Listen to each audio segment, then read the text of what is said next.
mettere in mezzo il pallone, colpo di testa di Evolon, spirato su per il Camelo. Ancora Real Madrid al gol con Isco in contropiede. Isco si è infilato da rigore e al primo tiro in porta il Real ha fatto gol. 1 contro 1, via Rabat che cerca in aria Burak Yilmaz, se l'è mangiato, incredibile. Firmino regala ancora la palla Real Madrid, poi Benzema, posizione regolare, c'era dato tutto solo Benzema, non la passa, segna lui, 2-0 Real Madrid.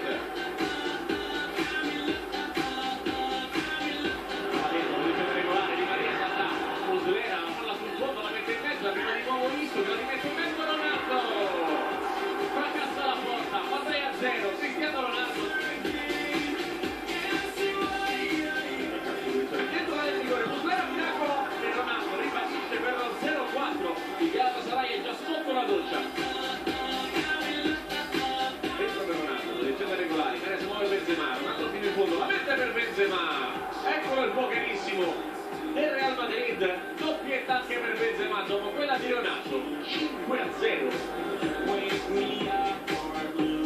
Mentre il pallone di Amrabat arriva a segnare il gol dell'1-5 contro Lut.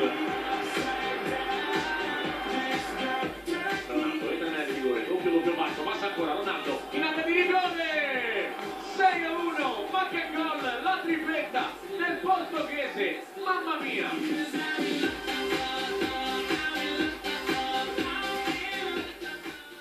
Real Madrid che è andato